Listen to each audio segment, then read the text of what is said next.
Tudo bem? Agora eu vou fazer uma pergunta clássica para você, antes de passar para as perguntas do teletertuliano. Queria que você expusesse seu interesse pela Evolucim, por esse tema infante estressado. A gente percebe que você já tem uma idade avançada, né? Onde eu estou próxima de mim até. Eu estou próxima do Valdo. Então eu queria saber, assim, eu acho muito interessante, né? Que depois que a gente está podendo se dedicar a assuntos, você escolha exatamente a infância. Pois é, eu sou professora aposentada há 30 anos e quando eu lecionei, não existia o termo estresse, ninguém sabia que era estresse, mas existiam os alunos problemas, né? E depois na Evolucim, nós tivemos um trabalho de pesquisa, não sei como é que surgiu o assunto, porque nós tínhamos vários assuntos para tratar, esse assunto. E então nós fizemos, os voluntários da Evolucim fizeram um trabalho de pesquisa orientado pela ID e tivemos bastante material. E aí eu achei que alguém deveria escrever o verbete, e eu ousei fazer essa tarefa, tá? Mas foi aí que surgiu. Tá, e fez muito bem. Também, aí, além da minha experiência como professora, ao fazer o verbete, eu descobri que eu tinha uma neta estressada. Ah, que interessante. Tá? E comecei a ver os sintomas, ela era portadora de vários sintomas. E eu fui assim, isso aí para mim veio me alertar. Minha filha mora nos Estados Unidos, escrevi para ela, descobri que a menina é assim, assim, assim, assim, assim, procura ajuda. Tu tem que procurar ajuda imediatamente. E ela fez. Foi isso que também me levou. Eu tenho que falar, mostrar alguma coisa para alertar os pais que, às vezes, a criança apresenta situações de birra, ou então alguma agressividade, é muito comum, alguma né? Coisa, também. Então, não é que seja estresse. O estresse seria o conjunto, um conjunto de sintomas. Por exemplo, a minha neta apresentava pesadelos, ela voltou a fazer xixi na cama, isso ela tinha 4 anos. Ela tinha choros compulsivos, ela era irritada, agressiva. Então, era uma série de coisas. A importância dos pais ver que é um somatório, né? Por exemplo, a criança voltou a fazer xixi na cama, somente isso, é um caso de estudar, quem sabe até físico. Então, é um conjunto. E é muito difícil a gente se alertar que é o estresse. Tem doenças, por exemplo, o bruxismo, pode ser um sintoma do estresse, mas se ele vem isolado, sem outros sintomas, ele pode ser físico. Tá? Então, aí ficou a minha intenção de ver se, com isso aí, a gente alerta os pais para se estudarem também, ver se eles não são estressados, se eles não estão passando o estresse deles para os filhos. Não é? E enxergar também, porque o exemplo é tudo, né? E se os filhos estão estressados, encaminhar para uma ajuda. Se for o caso, pode ser que não resolva sem ajuda profissional, mas normalmente precisa. Precisa, né? Marta, aqui atrás. Você poderia falar um pouquinho mais aqui da página 1, em fatologia? Você disse assim, o desejo de agradar a todos. Poderia falar um pouquinho mais? Pois é. Aquela criança que quer ser aceita, né? Então ela quer agradar a mãe, o pai, quer agradar os irmãos. Então isso aí, mas ele não é da natureza da criança ser assim. Ela tem que ser como ela é. Mas ela muda a sua conduta, o seu comportamento, querendo agradar a todos, que no final disso aí, às vezes nem consegue agradar e gera estresse. É um estresse quieto, né? Porque é de repressão, né? Essa coisa dela ficar quieta, querendo agradar, É um estresse pela repressão e não pela agressão. E dá uma frustração, né? Mas tem uma coisa, eu também trabalho com crianças, sou psicóloga, e tem uma coisa dentro do que a nossa amiga aqui colocou, que às vezes as crianças estressam, os professores, os pais, avós estressam as crianças porque eles têm expectativas irrealistas sobre o que esperar daquela criança. Às vezes eles cobram coisas que para a idade ainda está aquém, né? Assim, daquela criança fazer aquilo, ou, por exemplo, às vezes querer que faça certas coisas sozinha, arrumar o quarto. Ai, mas ela não arruma o quarto sozinha, não sabe arrumar a cama. Mas às vezes a criança tem 6 anos, nunca fez isso, e precisa que a mãe esteja junto, tenha alguém ensinando para que ela possa depois fazer, né?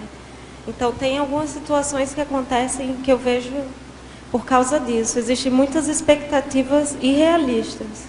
Mas também o professor chega estressado porque ele tem uma vida difícil, com salários baixos, tem que dar aula em 3 turnos.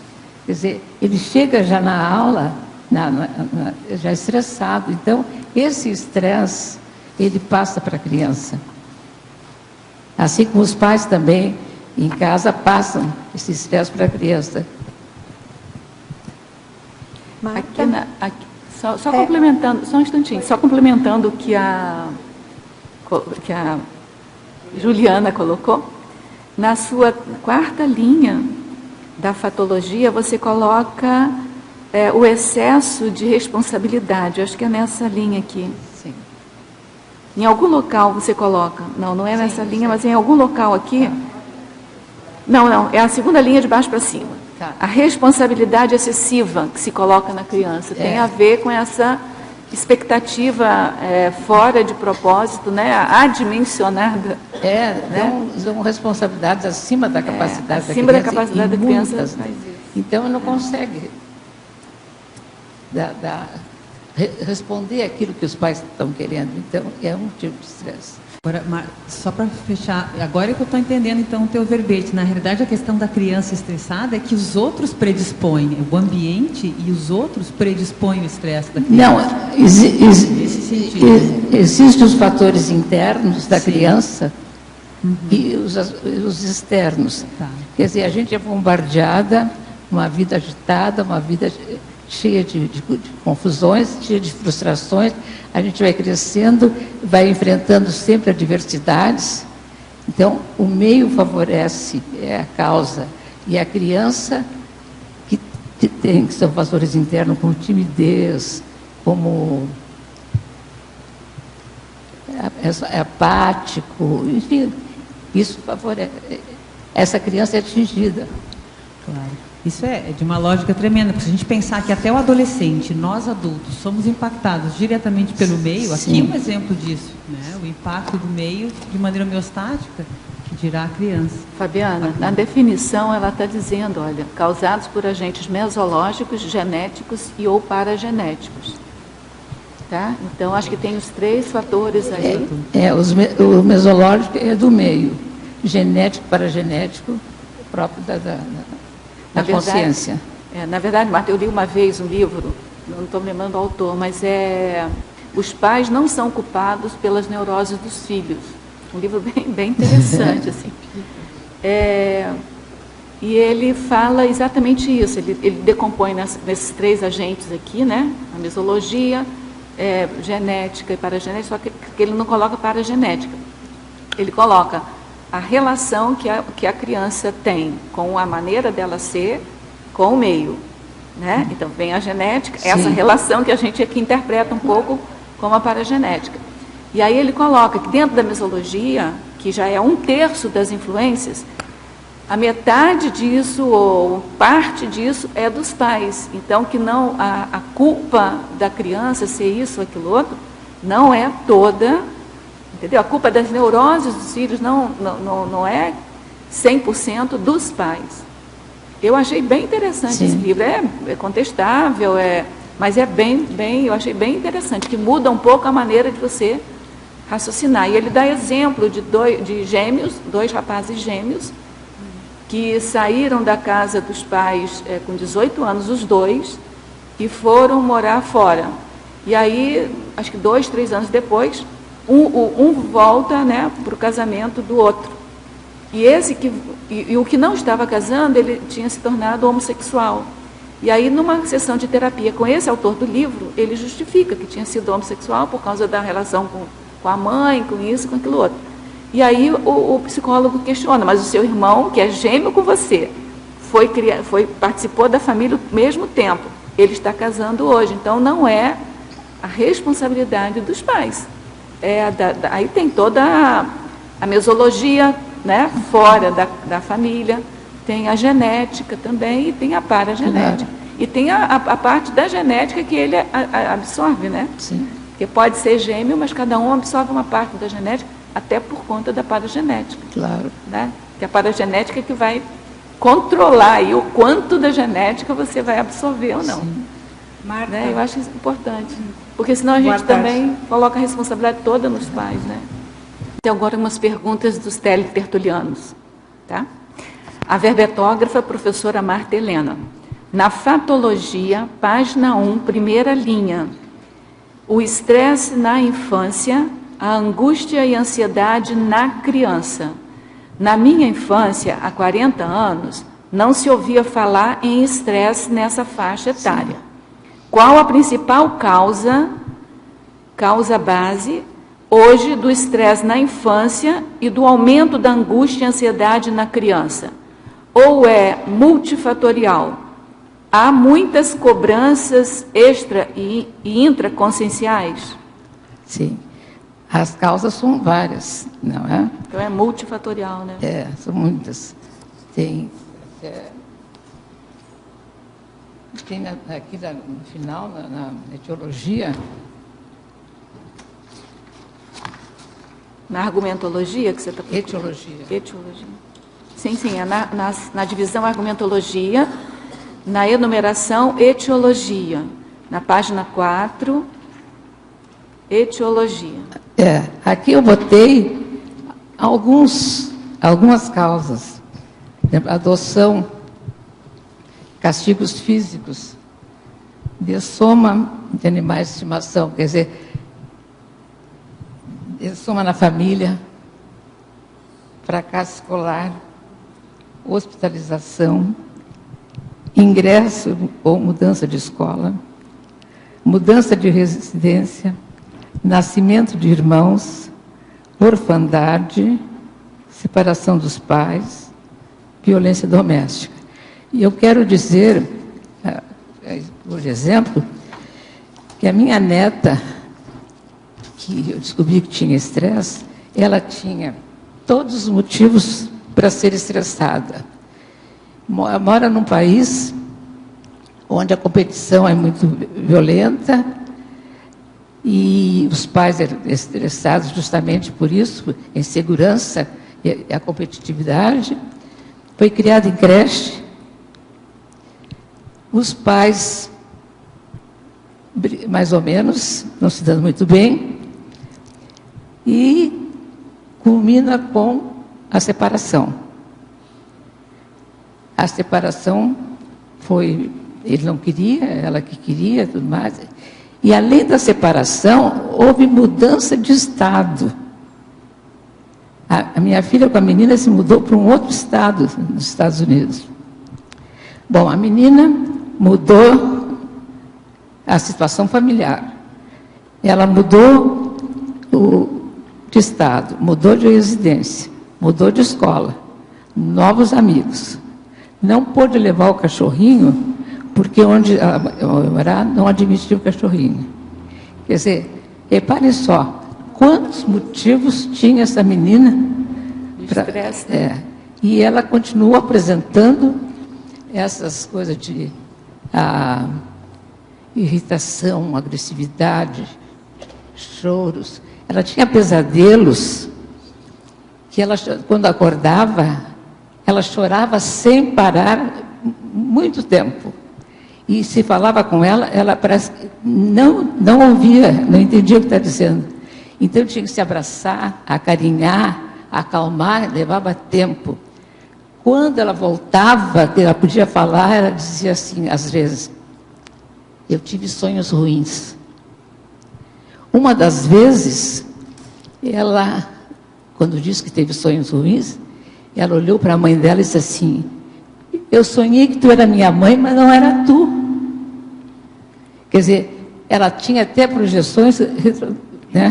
Recorrente. Né? Então, repare o estresse da menina. Agora parece que está sentando. Está baixando a poeira. Não Outra sei se pergunta. Eu acho que você respondeu. Quer falar? Pode falar. Oi, professora, primeiro parabéns pelo seu verbete, pelo debate de domingo e para a Unicim também, que o trabalho é muito interessante.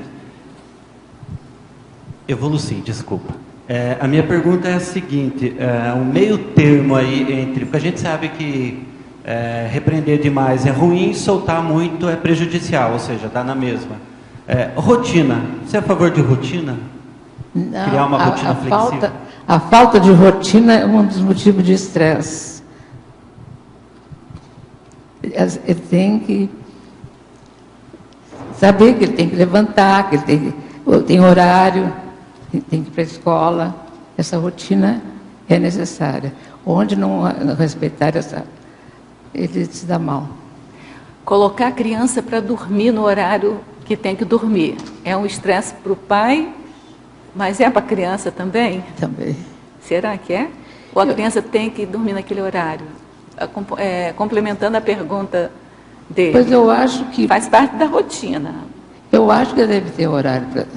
respeitar o horário para dormir. Tem que respeitar o ritmo da criança. Procurar respeitar o ritmo da criança e colocar na rotina.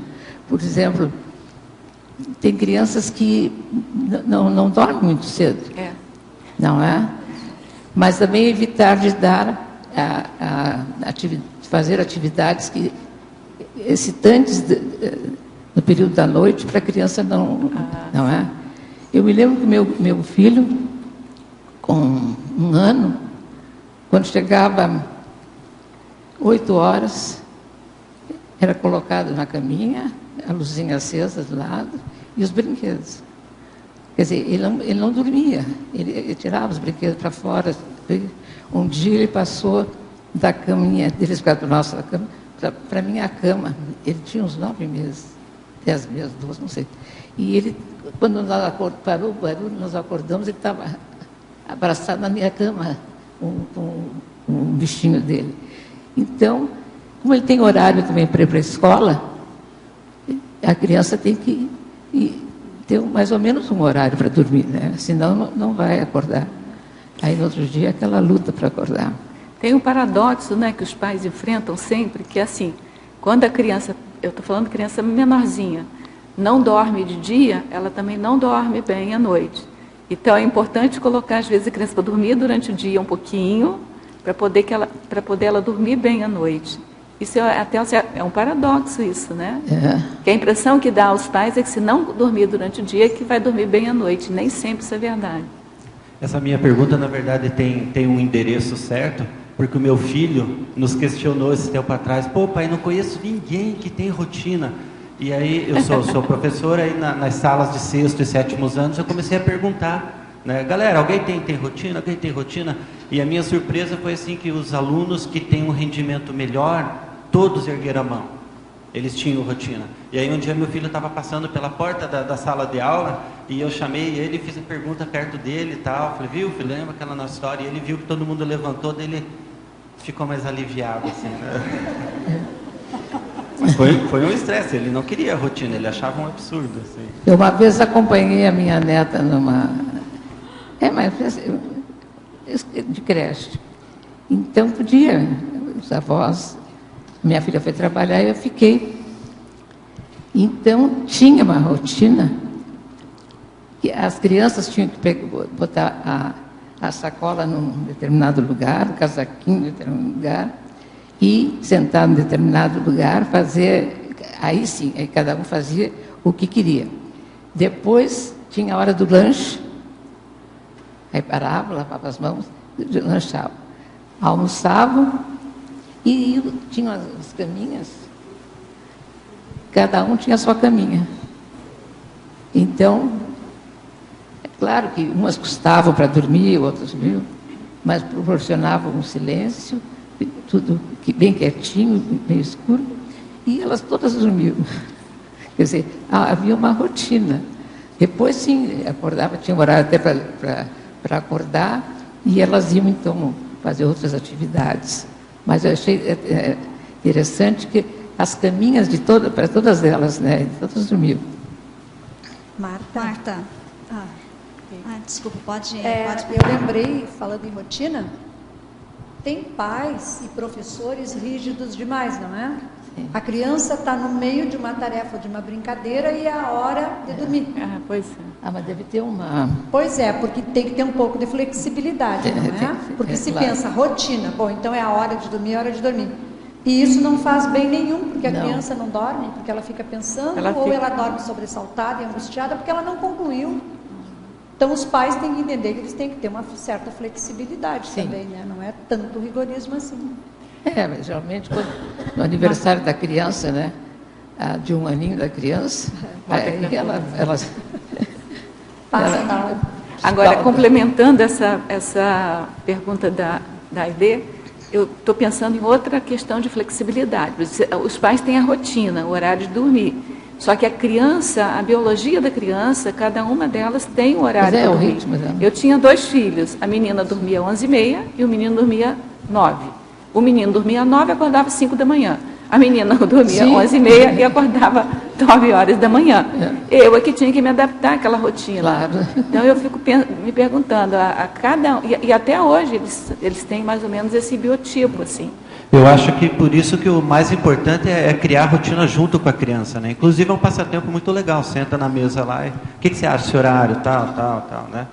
E daí conforme a criança vai crescendo, vai mudando também, né? Vai tendo que adaptar e flexibilizar bem isso, né? Marta, aqui atrás. Eu nunca gostei de rotina. Eu acho que assim, desde criança minha mãe entendeu isso. A gente tinha as nossas responsabilidades, né? Mas eu gostava muito da maneira que era feito. Às vezes lavava roupa, um outro dia arrumava a casa. Então, eu sempre gostei dessa maneira. Eu nunca gostei assim, tal hora, então é hora disso. Tal hora é hora disso. Até hoje, assim, eu sigo assim, minha vida e sem rotina, mas com responsabilidade e cumprindo com as coisas, com as obrigações. Então, eu não sei se vale para todas as crianças, se a rotina é bom, eu não sei, acho que é meio relativo. Teria que analisar melhor, né, cada um. A rotina não é mesmo? Não é inflexível, né? Mas também tem uma diferença, né? Você tinha uma rotina por tarefa e não por horário. É o conceito de rotina, tem 2 tipos né? de rotina, né? Tu tinha por tarefa, você disse, né? Que vocês tinham tarefa durante o dia. Era a rotina por tarefa. Mas eu podia tem fazer... Tem outra que é por horário, que eu acho mais Exato. complicado. Eu podia fazer qualquer um outro horário, não importava. Pois é. Acho que é a maneira, né, então, de fazer. Por tarefa. As tarefas tinham que sair, mas não naquele horário específico. Isso, eu achava legal da maneira que era. Pois é. É o conceito, né, de rotina que muda, né? Mas não deixa de ser uma rotina, né? Então, na fatologia, 7ª linha, de baixo para cima, na página 1, ali você colocou o tecnoestresse da contemporaneidade. Eu gostaria que tu falasse sobre isso e nos desse alguns exemplos. Pois é, a vida moderna agora toda, a eletrônica e avançando cada dia mais, e as crianças, para acompanhar essa evolução, essa rápida evolução, elas estão usando muito aparelhos, internet, esses outros aparelhos por aí. E a criança vai ficando alienada, fora da qualidade, deixa de brincar, deixa de fazer outras coisas importantes, e aquela coisa de querer sempre conseguir mais, um aparelho mais moderno, ou elas, ou os pais, e isso limita muito. E tem outro problema também das coisas que não são selecionadas para elas, censuradas para elas, entra em contato com tanta coisa que não deve. Isso aí é um grande prejuízo para a criança, e a criança pode se tornar estressada por causa desse motivo. Marta, então, pelo que tu estás dizendo, além disso, desse estresse aí tecnológico, a criança também está desenvolvendo um consumismo. Sim. Né? Sim. Para ter cada vez mais um aparelho mais moderno. sim. Então, é uma comorbidade, praticamente, é um efeito secundário. A criança, além de estressada, desenvolver o tal do consumismo inconsciente. E às vezes nem parte delas, às vezes parte dos pais. Sim. E descobrir uma novidade e trazem. Já dá de presente, né? Cada vez consumindo mais e mais. Até por uma questão de competição, né? Competição. Se o meu filho não tem e o filho do meu vizinho tem, então vou comprar para ele, quer dizer. Isso. É um bom, mau exemplo, vamos dizer assim. E tem também, sabe, que eu vejo às vezes, é o consumo de assedialidade. Que tem os joguinhos que os meninos têm, pois é, eles ficam assistindo de longe, né, outros jogadores, e o joguinho é jogo de morte, é a maneira de matar os bonequinhos lá.